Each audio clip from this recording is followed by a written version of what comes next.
नमस्कार बंधु, मैं नमिता सुमति अय्यर की कलम से चैनल में उनकी कहानी निर्माल लिख के 5वें और अंतिम भाग के साथ।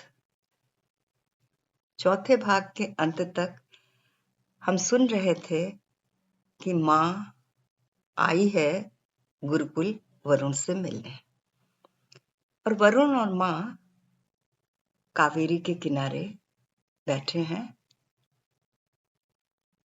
अब आगे का वार्तालाप माँ और वरुण का कहानी के 5वें और अंतिम भाग में। तभी माँ की रेशम सी आवाज गूंजी थी, मुझे पता है वरुण, तुम कभी मुझे माफ नहीं कर पाए, शायद घृणा भी करते रहे मुझसे, पर पूछा नहीं तुमने कभी। पूछते भी कैसे, संबंध ही कुछ ऐसा था। पर पता है वरुण, तुम्हारे बाबा का जानकर चुप रहना उतना नहीं खला जितना तुम्हारा यहां आने का निर्णय है। माँ का चेहरा हल्के से अंधेरे में पत्ते की भांति कांपने लगा था। माँ, मैंने निर्णय गुरुकुल के लिए लिया था, वो उन्हें रोककर बोला। माँ हंसी थी। वरुण, मूर्ख हूं, अल्पज्ञ हूं, पर इतनी व्यावहारिकता मुझमें है कि आंखों में पनपते भावों को समझ लूं, वो भी अपने कोख जायों को। अर्जुन और चारू को तो समझ लिया था पहले ही। उसकी घृणा हो या गायत्री की चुप्पी, मुझे कुछ भी असहनीय नहीं लगा। पर तेरी चुप्पी, तेरा लौट जाना। मां रुक गई थी क्षण भर के लिए। एक पूरा दुख जिसे उन्होंने निशब्द झेला था, उसे उसके सामने शब्द देते हुए भी जैसे उनकी जिह्वा लड़खड़ाने लगी थी। तुम्हें पता है वरुण, यहां क्यों आई हूं? जाने से पहले तुम्हें सब कुछ बता देना चाहती हूँ। एकदम हल्की हो जाना चाहती हूँ वरुण। माँ की जिन आंखों में ढेरों सपने देखे थे, उन आंखों से जैसे कोई सपना अचानक सरक गया। माँ, मैं वो शब्द तलाशने लगा था। माँ के सामने वो अपराधी हो गया था, पर माँ की आवाज में आरोप कहीं नहीं था। जानती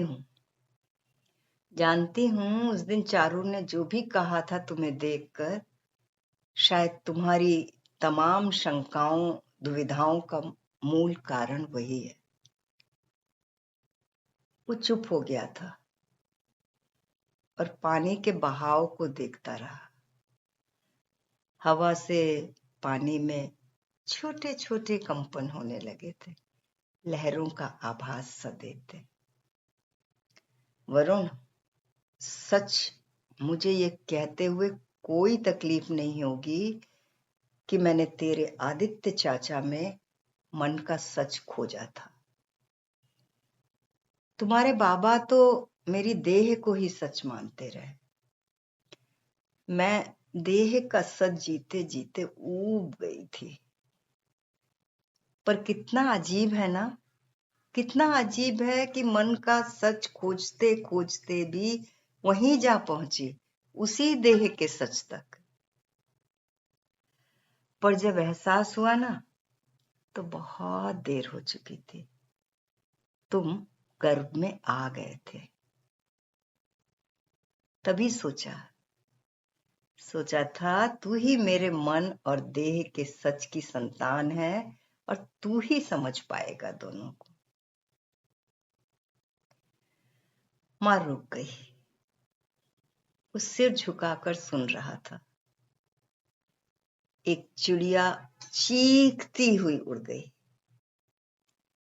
पता है, तुम्हें इसीलिए तो वरुण कहा। तेरे नाना कहा करते थे कि वरुण ही सबसे अधिक क्षमाशील है, दयालु स्वभाव का देवता है। उन्हें भी क्षमा करता है जो उसके नियमों का उल्लंघन करते हैं। जो पाप करता है उसके प्रति भी वरुण दयालु होता है। इसीलिए तो तुझे मैंने वरुण कहा और सोच लिया था कि तुझे वेद के लिए अर्पित करूंगी। आत्मा का ज्ञान तुझे मिलेगा तो तुम्हारे लिए कर्म का अर्थ नहीं रह जाएगा। ये मेरे और तुम्हारे दोनों के हित में था। ये तो तुम सोचती हो मां, अपने कर्मों को पाप भी तुम मान रही हो, जबकि न बाबा ने कभी ऐसा कुछ कहा न मैंने। बस बस वही तो है रे। वे तो हमेशा एहसास दिलाते रहे कि वे जो भी कर रहे हैं इसमें उनकी करुणा है। वे ऊंचे हो गए थे तुम्हारे लिए, तुम्हारे आदित्य चाचा के लिए। पर मैं जानती थी कि वे ये सब इसलिए कर रहे हैं कि वे मेरे प्रति कमजोर हैं, अपनी कमजोरी को गरिमा प्रदान करते रहे। मां, वो अवाक हो गया था। हाँ वरुण, जो भी हुआ था वो आकर्षण नहीं था, ये तो कभी नहीं कहूंगी। पर आकर्षण से अधिक वो विकर्षण था। तुम्हारे बाबा की देहासक्ति से विकर्षण। वे मेरी देह के लिए भागते रहे और मैं मन के लिए। तुझे याद है, उस रात छत पर तू घबरा कर रोया था और वहीं बंद दरवाजे के पास रोता हुआ सो गया था। तब, हाँ तभी मैंने तय किया था कि तुम्हें वहां से दूर करूंगी, उस जगह से। चारू और अर्जुन तो बाबा की संतान भी थे। उनकी तरह ही व्यवहारिक अपने आप ही हो जाते। पर तुम। उसने मां के आंचल को उंगलियों में लपेट लिया और सीढ़ियां उतर कर बैठ गया। कितना बौना हो गया था अतीत के उस धुंध में, जो मां ने उसके सामने फैला कर रख दिया था। उसे सचमुच लगा था कि उसे अतीत फिर से जीने को एक बार मिल भर जाता, वो सारी धुंध को छाट देता। तुम्हें पता है कैसे कैसे जीते रही थी उन दिनों को? वे कमजोर थे मेरे लिए, यही उनका दुख था। वे सहिष्णु बने या करुणा मूर्ति, सिर्फ अपनी कमजोरी की वजह से। पर अब और नहीं सह सकती, इसलिए जा रही हूं। बाबा को पता है? हाँ, पर ये नहीं कि लौट कर नहीं आना है अब। शायद उस सच को झेल नहीं पाएंगे, इसलिए कहा नहीं। तुमसे ही कुछ। पर मां, तुम जाओगी अब इस उम्र में बाबा को छोड़कर? कैसे रह पाएंगे वे? सोचा तुमने कभी? उनकी सुबह शाम की धुरी तो तुम ही हो। कैसे रहेंगे वे तुम्हारे बिना? फिर उन्होंने सब कुछ स्वीकार किया था, तुमसे कभी कुछ नहीं कहा, ना आदित्य चाचा को कभी आने से रोका। एक मुस्कुराहट जैसे हवा में किसी तितली की तरह उड़ती सी आई, होठों पर ही नहीं उनके पूरे चेहरे पर मंडराने लगी। सिर घुमाकर उसे निमिष भर के लिए देखा। भूल गई थी कि तुम भी पुरुष ही हो, इसीलिए कहोगे ही। सच कहूं, जब तक वे देह के लिए कमजोर थे उन्हें वो मान्य था, पचा गए। अब उन्हें अपना सहना ही महान दिखने लगा है। पता है, उस दिन चारू के सामने वो एक बात कह गए मुझे। पहली बार पता चला कि उनके भीतर इतना कुछ था, मेरे प्रति इतनी घृणा और अपने प्रति इतनी आत्ममुग्धता। आश्चर्य हुआ। फिर इतने दिन तक उन्होंने क्यों नहीं कहा? आज जब मैं वर्षों दूर निकल आई हूं उस घटना से, तो अब उसे कहने का तात्पर्य, और वो भी चारू के सामने। तब लगा जाने तुम्हें अब सह भी पाएंगे या नहीं। वो चौंका। मां के चेहरे पर एक सांवली छाया घिरने लगी थी। आंखें मुंद गई थी, जिसे कुछ सोचने लगी थी। शायद उन क्षणों को जीने लगी थी, वे तकलीफ दे क्षण जिनसे वो गुजरी थी। तुम्हें अपने से अलग रखा कुछ सोचकर, पर अब लगता है क्यों किया मैंने ये सब। तुम्हें अलग रखा, उनको जिनके साथ मन और देह का सच पाया था, उन्हें मन के सच से भी वंचित रखा, सिर्फ तुम्हारे बाबा को विश्वास दिलाने के लिए। मेरी निष्ठा उनके प्रति है, इसे प्रमाणित करने के लिए। वे चुप हो गई थी, जैसे पूरी सांस लेकर नम हवा को पीने का प्रयास कर रही हैं। तुम्हारे बाबा एक साधारण व्यक्ति थे, देह की शुचिता और फिर मन की शुचिता पर भी अपना आधिपत्य मानने वाले। पर तुम? वो क्षणांश को कांप गया। लगा कावेरी तेजी से सीढ़ियां चढ़ती चली आ रही है, उसे पूरी तरह से अपने जल प्रवाह में डुबो लेने के लिए। मां की आवाज फिर गूंजी थी उसे उबारती हुई। उनके चेहरे पर एक आलोक था जो भीतर का था। तुमने यहां लौटने का निश्चय किया, तकलीफ तो हुई थी। लगा था तुम्हें कभी समझा नहीं पाऊंगी, पर जब तुमने वैदेही से विवाह किया, मुझे लगा था तुम वही बनते जा रहे हो जैसे मैंने अपेक्षा की थी। पर सिर्फ अपेक्षा भर होना काफी नहीं होता। मैं अपेक्षा करती रही थी एक ऐसे शीतल स्पर्श की जिसमें चांदनी की नमी हो, संगीत की लय हो। हल्की स्मित के साथ बोली, क्या नहीं दिया था तुम्हें, क्या नहीं दिया था तुम्हें मैंने ये सब। मुझे लगा तुम में होगा वो सब। पर एक गहरी सांस ली थी उन्होंने और ढेरों थकान उमड़ आई थी। पर क्या मां, रुक क्यों गई? तुम विश्वास करो, मैंने तुम्हें लेकर कभी इस तरह नहीं सोचा, पाप या ऐसा कुछ। मां हंसी, एक ऐसी अबूझ हंसी जो सिर्फ वही हंस सकती थी। उनकी हंसी अंधेरे में सीढ़ियों से उतरकर हवा में गूंजती रही।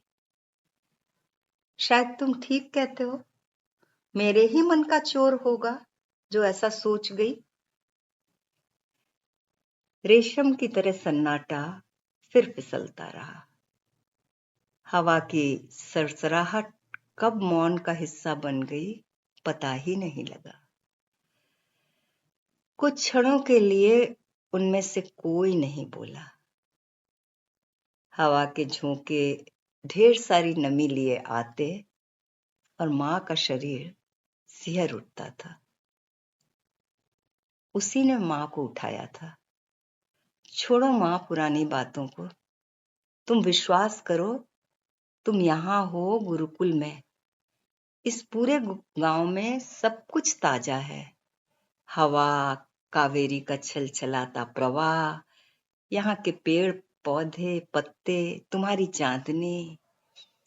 शब्द बाहर निकलने के पहले ही लड़खड़ाने लगे थे। माँ मुस्कुराई थी। कुछ देर उसे देखती रही, फिर धीरे से उसका हाथ पकड़ लिया। उसकी आंखों में एक शरारत कौंध गई। ठीक है, तो बासी प्रश्न नहीं करती, पर एक बात बता, वैदेही में कौन सा बासीपन दिख गया? मैं तो उसे भी यहां लाना चाहती थी, पर उसने मना कर दिया। और तो और, तुमने भी नहीं कहा। देख रही हूं तुम दोनों को क्या हो गया है। चारू जब 2 दिनों के लिए आई थी, उसने लौट कर बताया था, तब मैंने ध्यान नहीं दिया। पर यहां क्या देख रही हूं? उससे पूछा तो उसने सब कुछ बता दिया। वो बेचारी लड़की। उसने सिर झुका लिया। माँ जैसे उस सच को जानना चाहती थी जिससे वो खुद बच रहा था। एक बांझ बंजर सा अतीत और उससे जुड़ा सच। क्या सच भी तरल होता है? माँ, मैं समय देना चाहता हूं। उसे भी तो सहज होना होगा ना। सहसा जैसे भीतर एक छां पसर गई, ठंडी सी छां। मन तो जाने कब से तप रहा है। पानी की एक बूंद की तरह माँ का सवाल उस पर पड़ गया। कौन सा समय वरुण? मैंने उसकी आंखों में बुझा हुआ बसंत देखा है। 2 सालों से कभी तूने सोचा है कि वो क्या खाती है, क्या पहनती है? किस बात की सजा दे रहा है तू उसे? जो कुछ भी कहना है, साफ साफ उससे क्यों नहीं कह देता? सजा? वो कांप गया था। ठीक ही तो कह रही थी माँ। फिर क्यों है उसके मन में पश्चाताप या प्रायश्चित वरुण? क्या किया है उसने? यही ना कि वो अशक्त थी शरीर से, आत्मरक्षा नहीं कर पाई। तुमने तो शिला होने का शाप नहीं दिया, पर शिला तो बन गई है वो। पर तुमने तो गौतम की तरह तपस्या भी नहीं की। उसे कौन उबारेगा? माँ की आवाज गूंजने लगी थी उस सन्नाटे में। वो सीढ़ियों पर थका हारा बैठा रहा। माँ की आंखों में घना झुटपुटा उतर आया था। एक सांवला अंधकार, वीरान सी चुप्पी। माँ ने उसे देखा था और बोली, घर चलो। फिर उसकी प्रतीक्षा किए बिना ही बढ़ गई। इस तरह बात को अधूरा छोड़कर जाना उसे अजीब लगा था। वो उनकी आदत जानता था, पीछे हो लिया। अगले दिन शाम घर लौटा तो माँ घर पर नहीं थी। वैदेही ने लोटे में पानी लाकर रख दिया था। बहुत दिनों बाद उसे ध्यान से देखा। सूखी देह, पर एक दृढ़ निश्चिंतता थी उसके चेहरे पर, एक सौम्य आकर्षण। वो कुछ पूछता इसके पहले ही सिर झुकाए बोली थी, माँ मंदिर गई है, कह रही थी कि लौटने में देर होगी। पहला संवाद था वो पूरे 2 साल के बाद।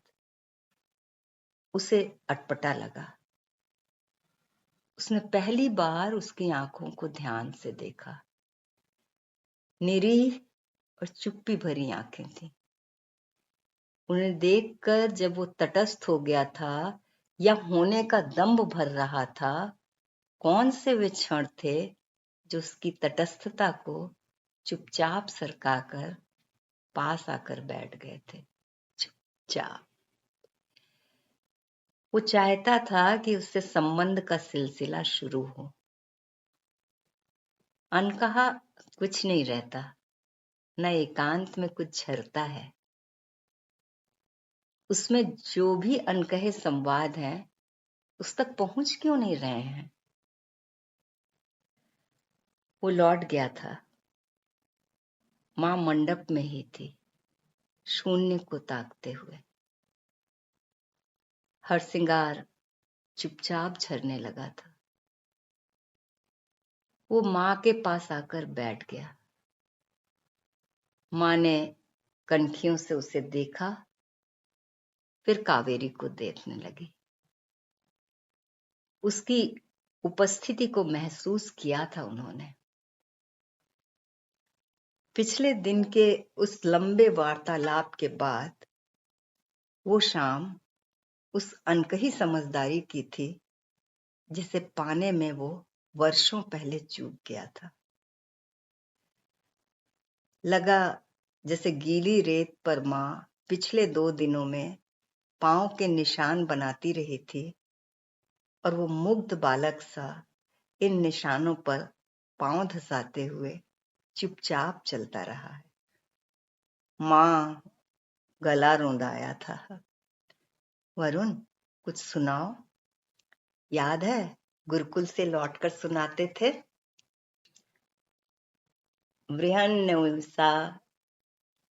बृहन्नेषाम् अधिष्ठाता अन्तिकादित् पश्यन्ति यस्ता मन्यन्ते चरत्सर्व देवा ये विदु।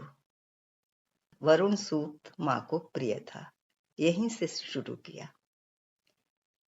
लगा जैसे हर श्रृंगार ने झरना बंद कर दिया। कावेरी के नूपुर वाले पांव ठिठक गए। हवा वहीं आकर बैठ गई थी सीढ़ियों में। वो आंखें बंद किए लगातार उच्चारण कर रहा था। मां चुप थी, जैसे बोलते हुए घबरा रही थी। शायद किन्हीं स्थितियों में शब्द पीले पत्तों की तरह खड़खड़ाहट पैदा करते हैं। वे बाहर का ही नहीं, भीतर का भी सन्नाटा तोड़ते हैं। जिसे तोड़ते तकलीफ होती है, जिसके टूटने पर बहुत कुछ टूट जाता है, भीतर बाहर। कल मैं जा रही हूं वरुण, शायद फिर तुमसे सुनने को मिले नहीं, इसीलिए सुनना चाहती थी। इतनी जल्दी? कुछ दिनों तक रुक जाओ। भयभीत बच्चे किसी कातरता थी उसकी आंखों में। नहीं, अब जाऊंगी। कब तक रुकूंगी? फिर जहां स्थिति वैसी की वैसी बनी रहनी है, वहां रुक भी गई तो क्या होगा? छद्म से ऊब गई हूं वरुण। मां, तू उसकी संवेदनाएं नहीं लौटा पाया और तेरे बाबा ने भी मेरी संवेदनाओं को नहीं समझा। शायद तुम लोग समझोगे भी नहीं। एक बात जो मेरी साफ समझ में आती है वो है, कुछ भी हो, गौतम पुरुष हैं और राम भी। पर कलंकिनी केवल स्त्री है। उस पर आरोप लगाने वाला, उसके रूप पर कुदृष्टि रखने वाला निर्णायक सब पुरुष। पर सच कहो, क्या उस व्यक्ति के पास तुम जा पाए? उसकी भी संवेदनाओं को ठूठ कर पाए? तुम जो अपने को ठूंठ करते जा रहे हो इसलिए कि तुम भी देह को महत्व देते हो। तुम्हारे पिता देते थे इसलिए मुझे नहीं छोड़ा, तुम देते हो इसलिए छोड़ दिया। कहां गया तुम्हारा साख्य भाव जो सप्तपदी के दौरान तुमने दोहराए थे? सखाया सप्तपदा भव, वो वाला मंत्र। भूल क्यों जाते हो कि उस हादसे का दुख उसे तुमसे कहीं ज्यादा है? उसे और कितना कष्ट दोगे वरुण? मां ने उसकी हथेलियां अपने हाथों में ले ली। एक गुनगुनी आश्वस्तिदायक छुअन थी वो। तुम वरुण की तरह क्षमाशील नहीं बने। मैं तो चाहती हूं तुम बनो, मेरे लिए ना सही, मैंने जो भी किया था वो गलत था या सही, इसका निर्णय तुम नहीं कर पाए। तुम्हारे माध्यम से मैंने आश्वस्ति चाही थी, नहीं मिली। पर वो लड़की, उसे तो लंबे लंबे विरामों के बीच टुकड़ों टुकड़ों में मां ने बहुत कुछ कह डाला था। वो सब कुछ जिसके बारे में सोचते ही वो घबरा उठता था। मां चली गई थी अगले दिन। स्टेशन में खिड़की से बाहर सिर निकालकर देखती रही थी। देख क्या रही थी? जैसे उसे पी रही थी। वो उत्तरीय में मुंह ढांप कर हिलक उठा था बच्चों की तरह। कितना कुछ देकर जा रही थी वो 2 दिनों में। कितने समाधान, कितने उत्तर, और वो स्वयं, उसने क्या दिया था उन्हें? सबकी तरह ही बस देखा समझा था, सबकी तरह। शायद दूसरा प्रहर प्रारंभ हो गया था।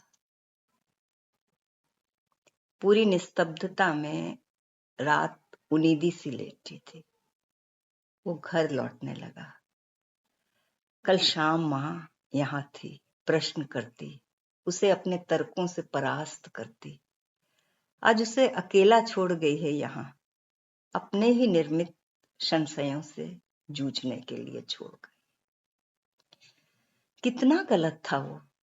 कैसे सोच लिया था कि समय अपने आप उसके भीतर उठते प्रश्नों, संशयों को सुलझा लेगा। पर क्या हुआ? सिर्फ धुंध में खोया रहा।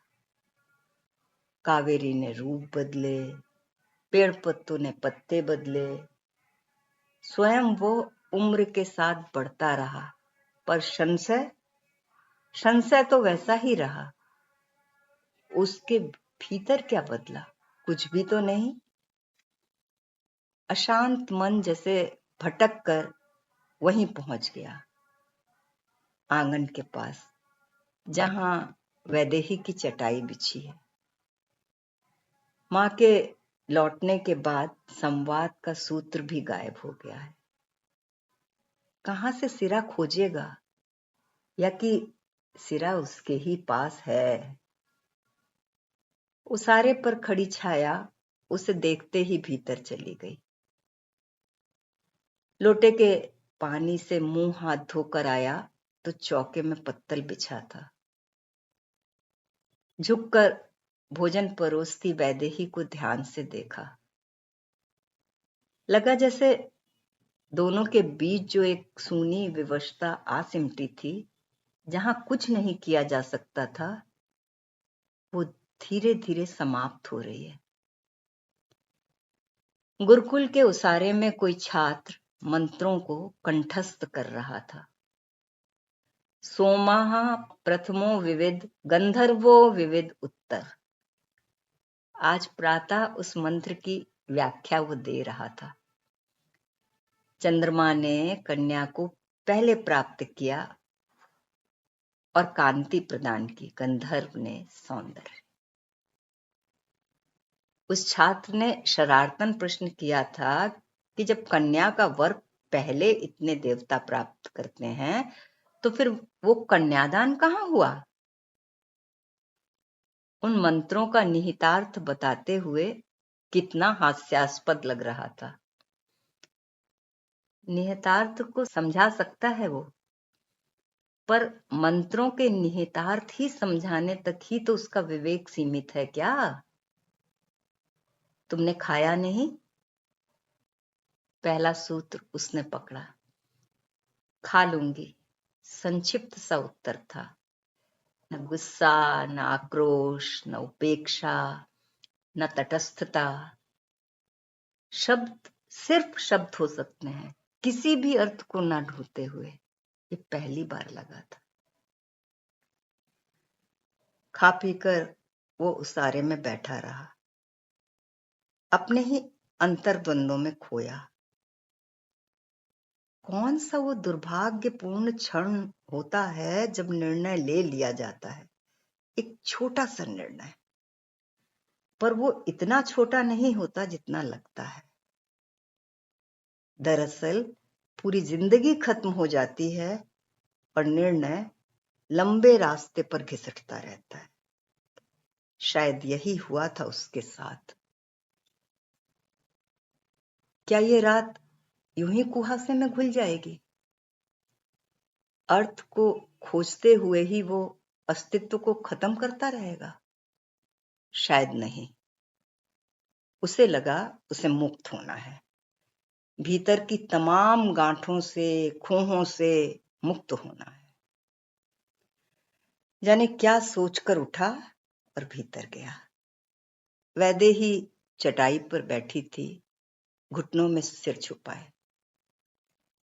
वो सामने जाकर खड़ा हो गया। वैदेही, अपनी आवाज कांपती सी लगी।